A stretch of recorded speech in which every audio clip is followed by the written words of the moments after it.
Vous êtes-vous déjà demandé ce qui se cache derrière l'éclat de la caméra lorsque les plus grands réalisateurs du monde déchaînent leur fureur sur les personnes qui donnent vie à leur vision?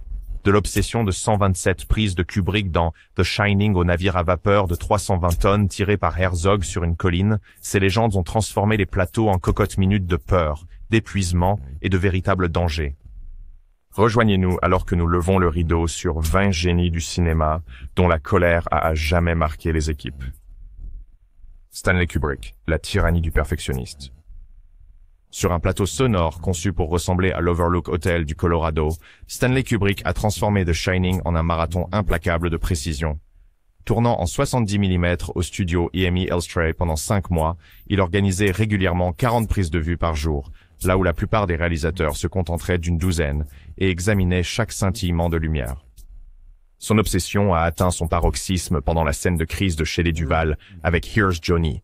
Kubrick a exigé 127 prises de ce seul moment, isolant Duvall de Jack Nicholson et du reste de la distribution pour accentuer sa terreur. Le biographe John Baxter rapporte que Duvall a perdu plus de 15 livres, a développé des crises de panique aiguës et passait ses heures de repos à sangloter dans sa caravane. Les ingénieurs du son se souviennent que sa voix tremblait si violemment que la bande se déformait, un effet que Kubrick a salué comme de l'or cinématographique. Les machinistes se souviennent de naviguer dans des couloirs obscurs, glissant de cafés renversés, alors qu'ils se dépêchaient de changer les bobines. Les costumiers passaient sur la pointe des pieds devant la loge de Duvall de peur que leur pas ne dérange sa concentration fragile. Les électriciens retenaient leur souffle lorsque Kubrick lançait l'action, sachant qu'une seule erreur pourrait provoquer un regard cinglant. Nicholson a plus tard admis qu'il se sentait comme une poupée de chiffon entre les mains d'un tyran, tandis que l'assistant réalisateur Leon Vitali décrivait le plateau comme une cocotte minute qui n'a jamais évacué la vapeur. Même les membres d'équipage expérimentés chuchotaient qu'aucune quantité de repos ne pouvait effacer le souvenir du regard froid de Kubrick. Alfred Hitchcock, le maître de la manipulation. Peu de réalisateurs comprenaient la mécanique de la peur comme Alfred Hitchcock, et dans Les Oiseaux en 1963, il a utilisé des animaux vivants pour terroriser Tippi Hedren. Universal Studios a construit un vaste plateau d'aviary, puis a libéré des centaines de mouettes, de pélicans et de corbeaux, dont certains pesaient plus de 4 livres chacun, sans filet de sécurité. Hedren a subi des coups de bec qui ont provoqué des saignements. Des plumes se sont coincées dans ses cheveux et, des jours plus tard, elle s'est réveillée en hurlant à cause de cauchemars vivants. La biographie de Hitchcock, Donald Spoto, note que les cicatrices émotionnelles de Hedren ont duré des années, même si le coordinateur des effets spéciaux du film s'émerveillait de la panique authentique capturée à l'écran.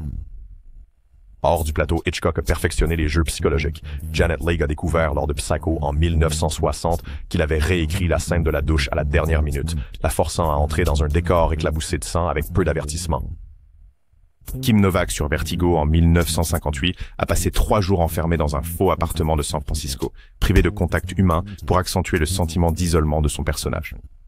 Le directeur de la photographie, Robert Burks, se souvient plus tard des yeux de Novak, remplis de vraies larmes lorsque la caméra tournait. Les membres de l'équipe parlaient des silences glaciales de Hitchcock. Un simple sourcil levé pouvait interrompre la production pendant 1 heure, alors que les machinistes et les acteurs marchaient sur la pointe des pieds autour de son humeur impénétrable. Malgré des techniques de caméra pionnières qui ont redéfini le suspense, les méthodes de Hitchcock sur le plateau floutèrent la frontière entre l'art et l'exploitation. Aujourd'hui, l'héritage de ces performances imprégnées de terreur reste indissociable des murmures d'angoisse en coulisses, un témoignage du prix payé pour le génie de Hitchcock. Werner Herzog, le fou de l'Amazonie. En 1981, Werner Herzog a commis une hérésie cinématographique. Il a expédié un bateau à vapeur de 320 tonnes à Iquitos, au Pérou, et a insisté pour le faire passer par-dessus une colline de 15 pieds pour Fitzcarraldo. Avec un budget qui a dépassé 22 millions de dollars américains. Herzog a défié les demandes des studios pour des modèles ou des miniatures, croyant que l'authenticité exigeait de la sueur et du sang véritable. Des centaines de travailleurs locaux ont lutté sous des pluies torrentielles, coupant les lianes à la machette, tandis que Herzog et la star Klaus Kinski s'affrontaient quotidiennement. Kinski menaçait de quitter si souvent que l'équipe portait des lettres de démission comme des talismans. Un après-midi notoire, il a jeté son scénario dans la jungle et a défié Herzog en duel. Le documentaire de Les Blancs, Burden of Dreams, a capturé Herzog brandissant un pistolet de frustration, qualifiant l'Amazonie de cauchemar obscène. Un crash d'hélicoptère a laissé 2 opérateurs de caméra hospitalisés et les traversées de rivières ont propagé des fièvres tropicales. Au moins 3 machinistes sont tombés malades avec de fortes fièvres et la dysenterie. Au milieu des pénuries de nourriture et de médicaments, Herzog arpentait les berges des rivières en calculant le prochain plan impossible. Argus. Ces horreurs, il a refusé de faire des compromis, convaincu que la vérité émotionnelle du film résidait dans son danger palpable. La version finale est imprégnée de boue, de sueur et de la peur brute de l'endurance humaine mise à l'épreuve à ses limites. Fitzcarraldo demeure à la fois comme un monument à l'audace cinématographique et comme un avertissement sur le coût de l'obsession, ses échos résonnant à travers chaque image qui osait être réelle. William Friedkin, le tacticien du choc. Lorsque l'Exorciste en 1973 a été déplacé à la chapelle de l'université de Georgetown, William Friedkin a transformé ces lieux sacrés en un creuset de peur. Un matin, il a tiré au fusil de chasse chargé à blanc à travers les portes de la chapelle, brisant les vitraux et envoyant l'équipe du son plonger pour se mettre à l'abri. Les figurants se souviennent s'être cachés derrière les bancs pour ensuite être priés de rester dans leur rôle. Pour la scène de lévitation, Ellen Burstyn était attachée à un harnais relié à une poulie. Pendant la répétition, un câble s'est cassé et l'a projeté contre le plafond, lui causant des dommages chroniques à la colonne vertébrale que les médecins ont ensuite dit qu'il pourrait ne jamais complètement guérir. La légende du maquillage Dick Smith a noté que plusieurs membres de l'équipe ont refusé de travailler plusieurs jours consécutifs, invoquant des crises d'angoisse et de l'insomnie. Les pompiers locaux ont été appelés à plusieurs reprises après de fausses alertes déclenchées par des coups de feu hors caméra, et les dossiers syndicaux montrent au moins 3 plaintes pour heures supplémentaires non payées lorsque les machinistes remettaient en place des accessoires cassés. La défense de Friedkin était une calibration psychologique, un terme qu'il utilisait pour justifier des gifles surprises et des ordres criés juste avant l'action. Le résultat est un film troublant dont le réalisme doit autant aux méthodes volatiles de Friedkin qu'aux images démoniaques du scénario. Même des décennies plus tard, les ombres de l'Exorciste portent encore les échos de ces âmes terrifiées qui ont vécu l'horreur bien après que les caméras ont cessé de tourner. Sam Peckinpah, l'auteur instable. Dans le désert texan où la horde sauvage en 1969 a mis en scène son final sanglant, Sam Peckinpah a utilisé de vraies explosions de dynamite à quelques pieds des objectifs de caméra. Avec un budget record de 7 millions de dollars pour un western interdit aux moins de 17 ans, Peckinpah exigeait que les cascadeurs montent à cheval à travers des tonneaux explosifs, ce qui a donné lieu à au moins 5 blessures documentées, y compris des commotions cérébrales et des clavicules cassées.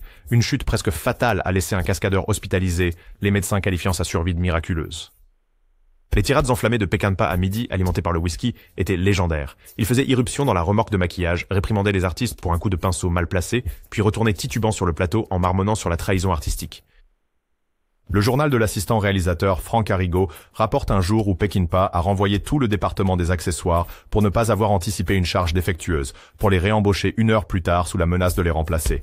Les producteurs ont menacé de retirer le financement en raison des retards, mais Peckinpah a refusé de couper un seul plan de ce qu'il considérait comme du véritable courage.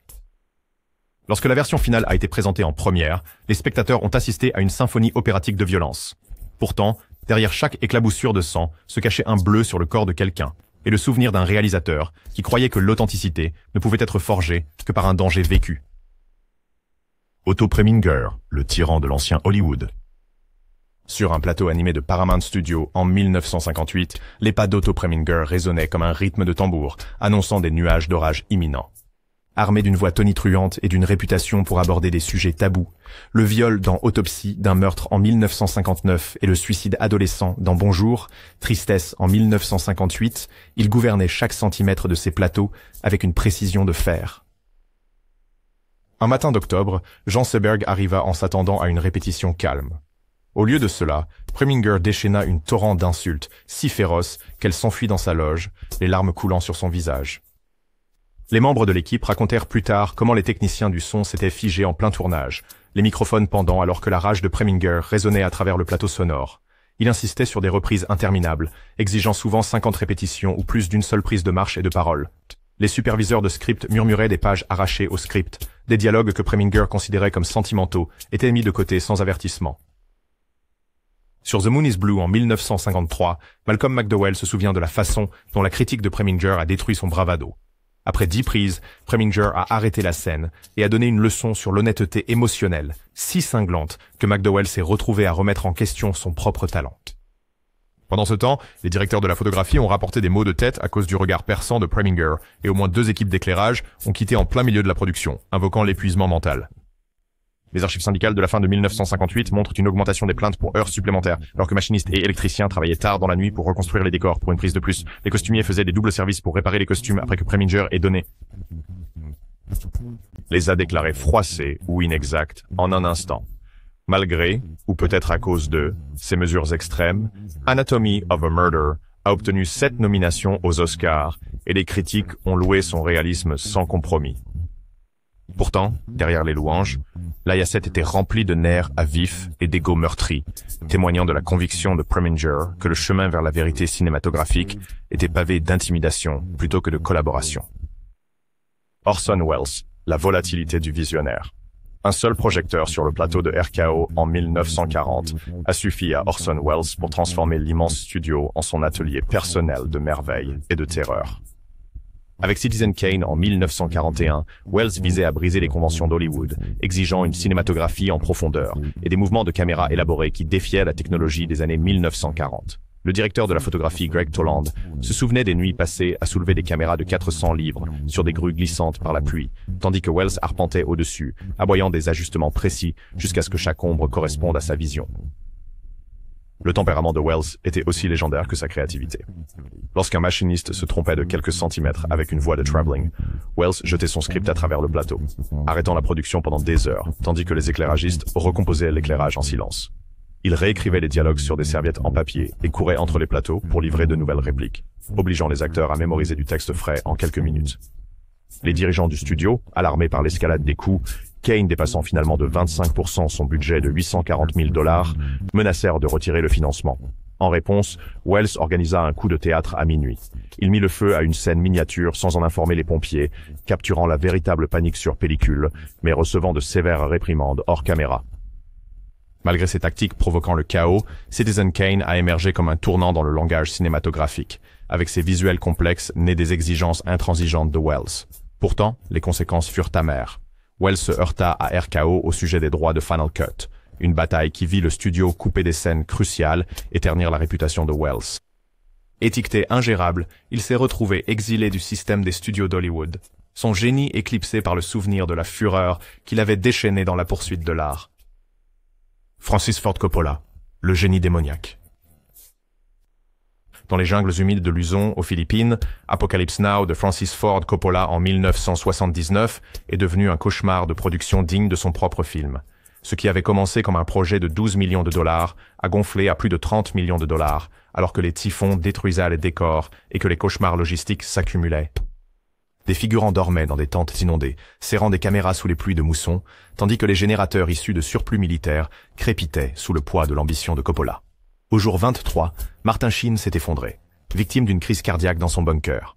Plutôt que d'arrêter la production, Coppola a filmé le délire de Sheen et l'a intégré dans le récit, brouillant les frontières entre performance et véritable traumatisme. Marlon Brando est arrivé avec 15 semaines de retard et pesait plus de 200 livres de plus que prévu par le script, poussant Coppola à jeter des pages et improviser des scènes autour des monologues improvisés de Brando. L'état mental du réalisateur s'est détérioré sous la pression. Des journalistes ont rapporté avoir entendu Coppola murmurer « Je deviens fou » dans une caméra dans la salle de montage, moment plus tard immortalisé dans le documentaire Hearts of Darkness.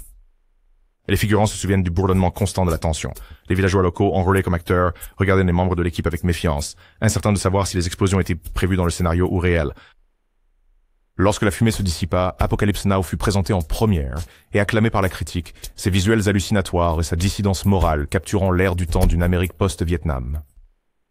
Pourtant, la puissance du film est indissociable du chaos enduré pour le créer, une descente dans la folie reflétée des deux côtés de la caméra, où chaque goutte de sueur et de sang est devenue partie intégrante du chef-d'œuvre éprouvant de Coppola.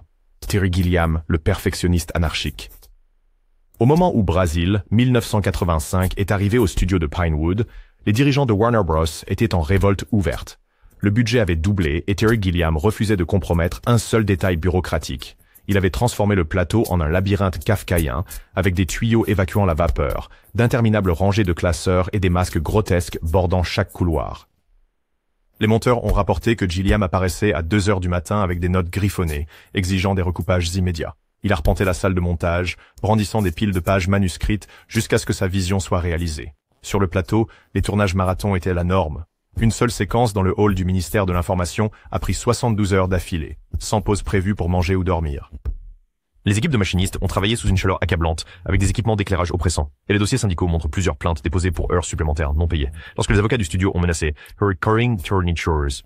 Pour arrêter la production, Gilliam s'est barricadé dans son bureau pendant 3 jours, ne sortant que pour annoncer qu'il avait remonté tout le film, défiant ainsi le studio de contester son autorité. Un chaos similaire a éclaté sur Time Bandits en 1981, où des contraintes budgétaires ont déclenché des disputes animées au sujet des décors miniatures et des frais de dommages sur les accessoires. Malgré, ou à cause de, ces batailles, Brazil a finalement obtenu des éloges critiques pour son design visionnaire et son caractère satirique. L'humour noir du film et sa critique dystopique sont un monument aux normes intransigeantes de Gilliam et aux équipes qui ont enduré sa quête incessante d'anarchie. Michael Cimino, le perfectionniste plein du bris.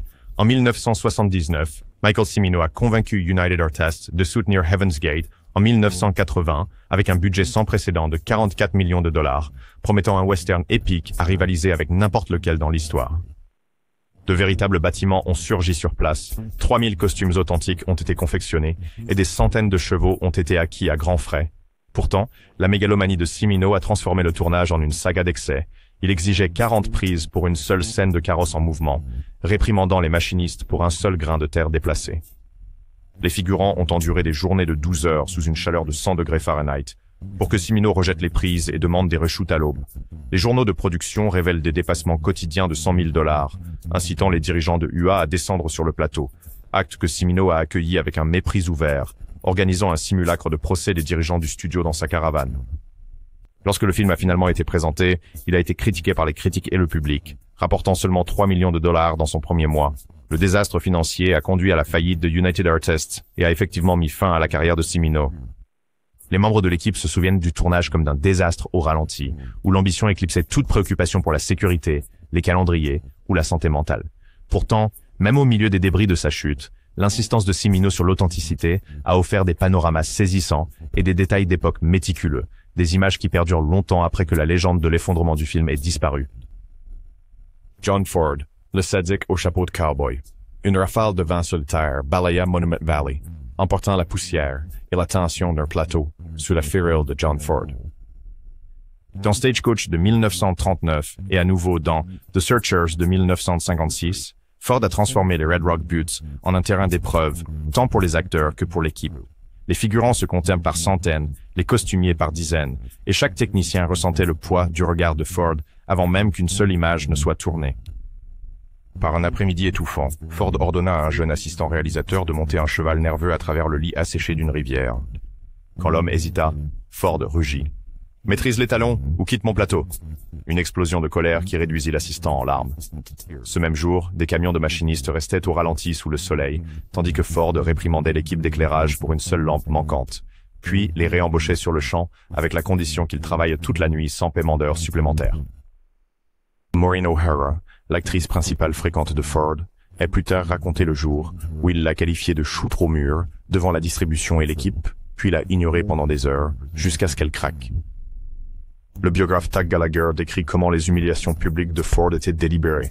Il croyait que la peur forgeait la discipline. Les costumiers se dépêchaient de réparer les costumes déchirés entre les prises, tandis que les électriciens se déplaçaient sur le plateau sur la pointe des pieds pour éviter d'attirer sa colère. Lorsqu'un seul buisson roulant est entré dans le cadre, Ford a arrêté la production, criant au département des accessoires de le poursuivre et de l'enlever à la main, malgré la chaleur de 40 degrés.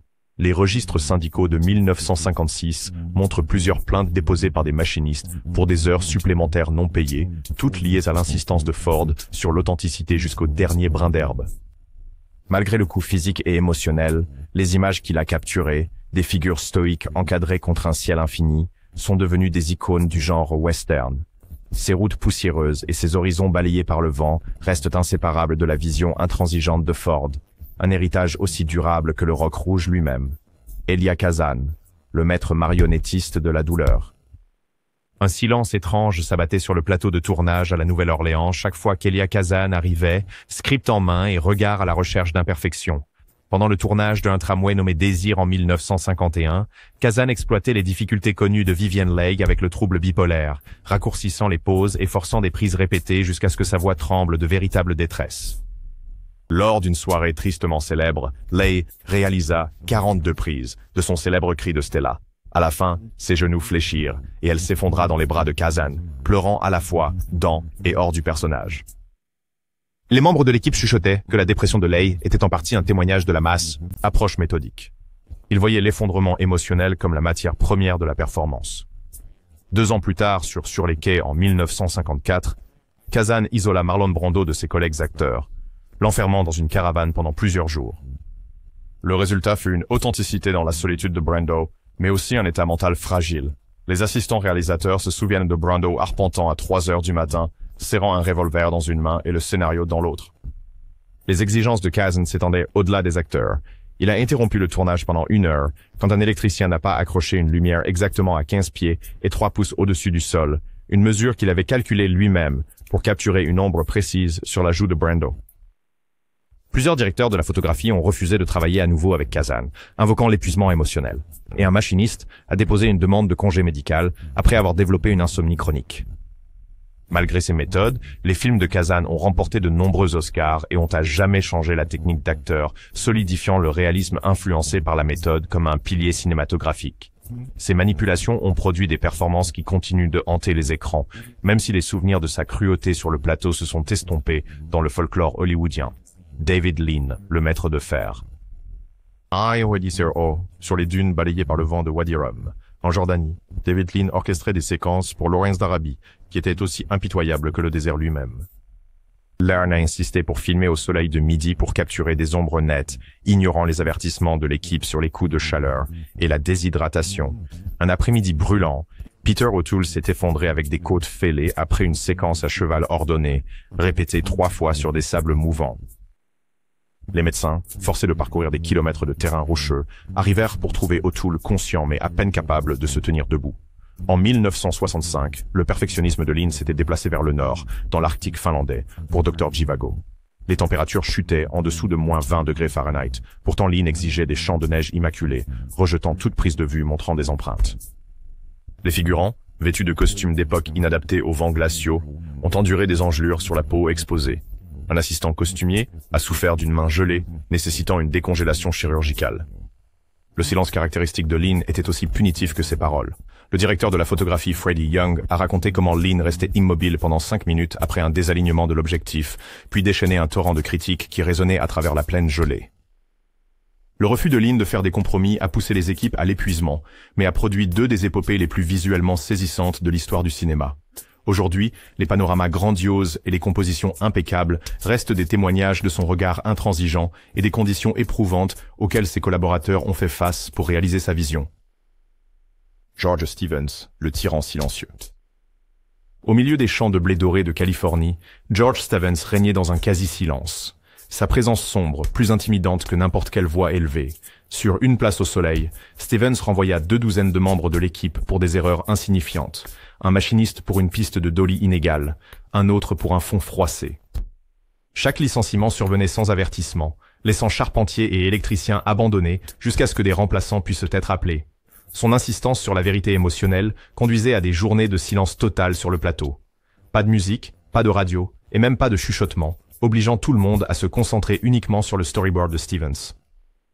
Lors de la vaste production de Giant, les tensions ont atteint leur paroxysme lorsque James Dean a défié Stevens au sujet de la motivation du personnage. Stevens a réagi en mettant Dean à l'écart pendant 1 semaine, refusant de filmer ses gros plans jusqu'à ce qu'il présente des excuses. La superviseuse de garde-robe Irene Lentz se souvenait plus tard que les longs silences de Stevens ressemblaient à une arme chargée. Même le clic d'un interrupteur attirait son regard noir. Les reshoots qui en résultèrent doublèrent le calendrier, envoyant les budgets s'envoler et le moral plonger. Malgré ces mesures draconiennes, Giant a connu un succès critique et commercial. Sa narration panoramique saluée pour sa profondeur émotionnelle et sa maîtrise technique. Pourtant, derrière chaque plan grandiose se cachait une équipe dont la patience était mise à l'épreuve par le regard sombre de Stevens, rappelant que la perfection se fait souvent au détriment du confort humain. Richard Brooks, le gardien de la discipline. Du delta du Mississippi torrido plaine désolée du Kansas, Richard Brooks maniait l'autorité comme un scalpel de chirurgien. Sur la chatte sur un toit brûlant, Brooks réprimanda Elizabeth Taylor pour avoir montré trop de vulnérabilité en tant que Maggie, exigeant une approche plus dure qui mena à une confrontation tendue, réduisant Taylor aux larmes. Il a réprimandé son costard Paul Newman pour de légères improvisations, déclarant que chaque syllabe doit être ma syllabe. 9 ans plus tard, l'adaptation de In Cold Blood par Brooks en 1967 a poussé le réalisme à de nouveaux extrêmes en engageant de véritables ex-détenus comme figurants. Les acteurs décrivent des jours où ils ne pouvaient pas dire si un cri était scénarisé ou une véritable menace. Brooks exigeait jusqu'à 30 prises de simples échanges de dialogue, chaque fois en resserrant de plus en plus la caméra jusqu'à ce que les acteurs se sentent étouffés par son regard.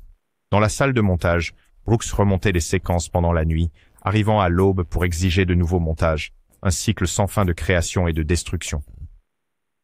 Malgré, ou à cause de, son approche intransigeante, les films de Brooks ont été acclamés par la critique pour leur portrait, sans concession de la fragilité humaine. Ces méthodes disciplinées ont produit des performances gravées dans la mémoire, même si de nombreux collaborateurs ont juré de ne plus jamais subir un tel contrôle rigoureux.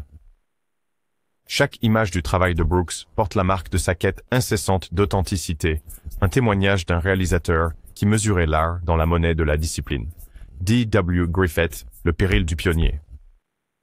Bien avant les règlements de sécurité modernes, D.W. Griffith considérait le champ de bataille comme une toile et ses équipes comme des cobayes volontaires. Pour Naissance d'une nation en 1915, Griffith a rassemblé plus de 3000 figurants pour reconstituer des affrontements de la guerre civile avec de vraies charges de cavalerie et des effets pyrotechniques empruntés au service d'incendies locaux. En l'absence de protocole standardisé pour les cascades, les cavaliers étaient régulièrement désarçonnés par des montures affolées, et les grenades fumigènes, chargées de produits chimiques d'époque, dysfonctionnaient, projetant des fragments sur les spectateurs. Un charpentier a subi une commotion cérébrale lorsqu'un obus mal placé a explosé prématurément. Des dizaines d'autres ont subi des brûlures ou des fractures. L'assistant réalisateur de Griffith a plus tard avoué « Chaque matin apportait de nouvelles blessures. Pourtant Griffith disait « L'histoire n'attend personne » et continuait. Soutenu par les recettes sans précédent du film, Griffith a intensifié ses ambitions pour Intolérance. Il a érigé un colossal décor babylonien au Texas, avec des murs imposants et des reliefs complexes, et a contraint les charpentiers et les mécaniciens à travailler des quarts de 16 heures sous le soleil écrasant. Lorsqu'un échafaudage s'est effondré pendant une scène de char écrasant 2 figurants et fracturant le bassin d'un machiniste, Griffith a ordonné une reprise immédiate, plaisantant que le véritable drame exige des sacrifices.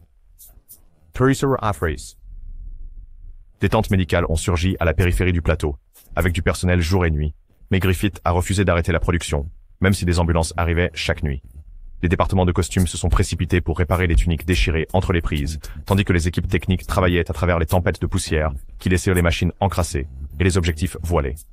Les journaux locaux publiaient des mises à jour hebdomadaires sur les accidents sur le plateau, surnommant le tournage le terrain de jeu le plus dangereux de Hollywood.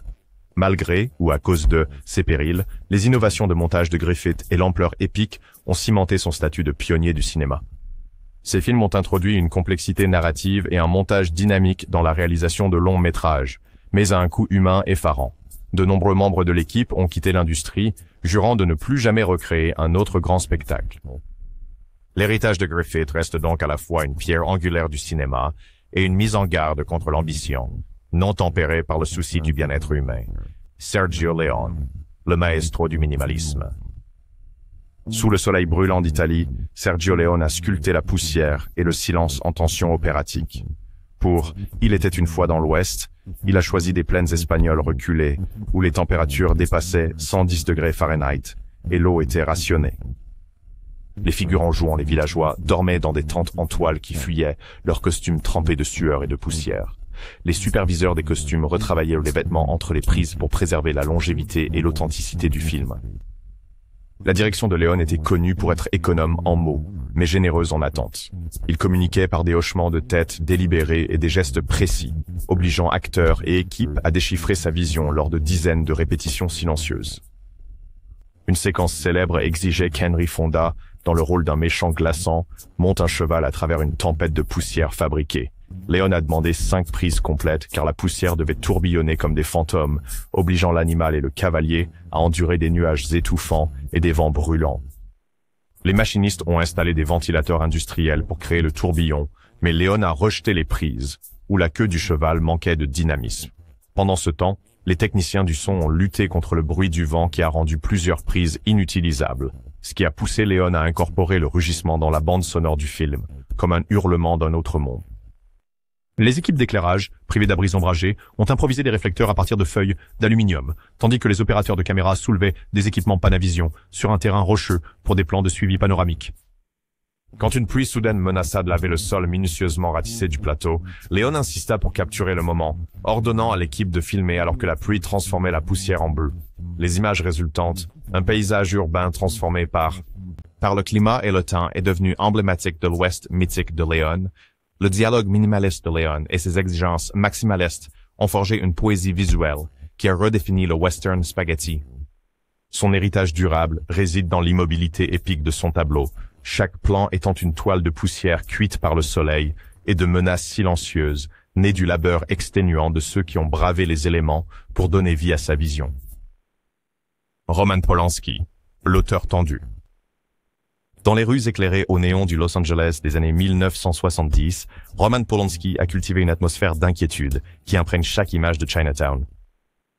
Préférant les lieux réels aux façades de studios, Polanski a transformé une usine municipale d'eau en un labyrinthe claustrophobe où des figurants pataugèrent dans l'eau jusqu'à la taille pour simuler la corruption de la ville. Pour la séquence du barrage, il a insisté pour utiliser de véritables lâchers d'aqueducs, inondant des portions du plateau et endommageant des rails de travelling coûteux.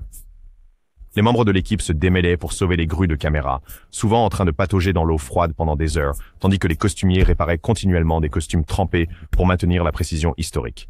La direction de Polanski dépassait les exigences techniques. Il organisait des réécritures de scripts surprenantes à minuit, convoquant les chefs machinistes et les opérateurs caméra pour ajuster les schémas d'éclairage sur le moment. Un soir, il a arrêté la production pendant toute une journée lorsqu'un seul reflet de lentille est apparu dans un plan, insistant pour que chaque rayon de soleil soit positionné avec une précision chirurgicale. Jack Nicholson a révélé plus tard que les critiques cryptiques de Polanski et ses silences soudains créaient une tension omniprésente, laissant même les membres d'équipage chevronnés sur le qui-vive. Pour Macbeth, Polanski s'est aventuré dans les Highlands écossais pour capturer un temps authentique, n'hésitant pas à exposer les figurants en armure au vent glacial et aux pluies torrentielles. Plusieurs chevaux se sont effondrés sous des couvertures trempées, et un technicien a souffert d'hypothermie après une longue nuit de tournage. Polanski justifiait ces extrêmes comme essentiels au réalisme viscéral du film. Pourtant, le coût humain était indéniable. Les couvertures de survie devenaient l'équipement standard et les médecins locaux faisaient des tournées quotidiennes pour traiter les engelures. Malgré, ou peut-être à cause de, ces difficultés, les films de Polanski restent loués pour leur atmosphère envoûtante et leur profondeur psychologique. Sa volonté de brouiller la ligne entre l'environnement et la narration a donné à Chinatown son aspect claustrophobe, laissant les spectateurs avec un sentiment persistant de malaise issu des périls même endurés sur le plateau. Ridley Scott, le perfectionniste cinématographique. Des ruelles détrempées de la pluie du Los Angeles dystopique au sable brûlé par le soleil des arènes antiques, la quête d'authenticité de Ridley Scott a poussé les équipes à leurs limites. Sur Blade Runner en 1982, l'équipe de Scott a passé les semaines à construire un paysage urbain néon imposant sur les plateaux en bois de pin où l'humidité atteignait des niveaux tropicaux sous des éclairages intensifs. Pour le monologue emblématique de Harrison Ford, Tears in Rain, Scott aurait tourné plus de 60 prises, trempant chaque fois Ford et les caméras avec de la pluie artificielle, jusqu'à ce que chaque goutte soit visible sur le film. Les électriciens ont travaillé jour et nuit pour entretenir les panneaux lumineux vacillants, tandis que les machinistes ont conçu des protections étanches pour protéger les lentilles sensibles.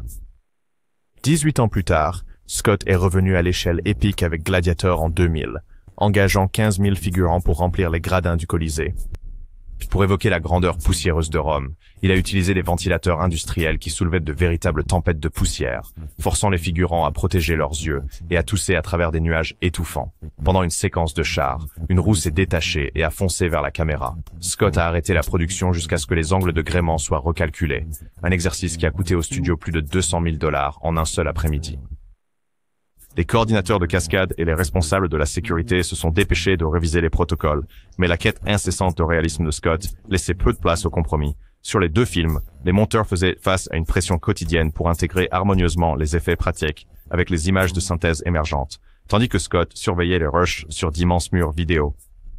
Le résultat, deux des mondes les plus immersifs visuellement jamais capturés sur film, chacun portant l'empreinte indéniable d'un réalisateur qui considère chaque détail, goutte de pluie ou grain de poussière comme essentiel à la narration.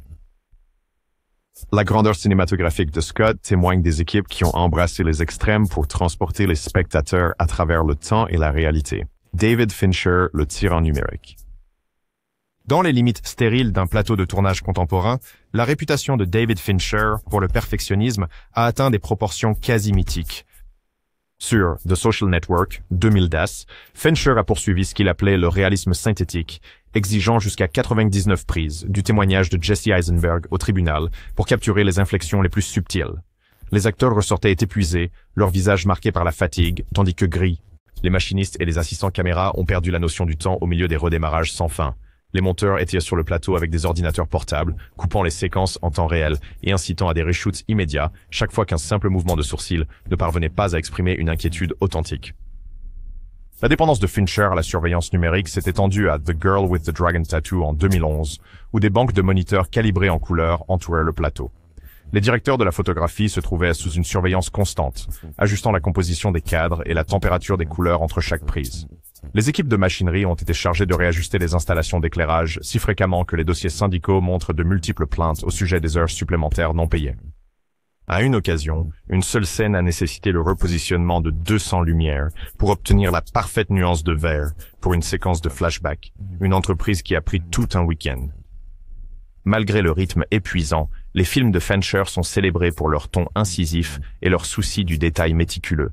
Chaque cadre reflète un réalisateur qui voit l'ère numérique non pas comme une échappatoire au travail, mais comme une nouvelle frontière pour le contrôle. Le résultat est un cinéma qui semble à la fois hyper réaliste et intimement humain.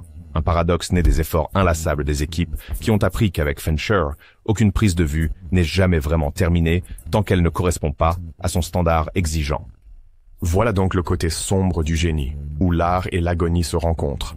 Des prises incessantes de Kubrick à la folie littérale de déplacer des montagnes chez Herzog, ces réalisateurs ont prouvé que parfois la grandeur a un prix. Mais soyons honnêtes, échangeriez-vous un chef-d'œuvre pour un peu de paix sur le plateau?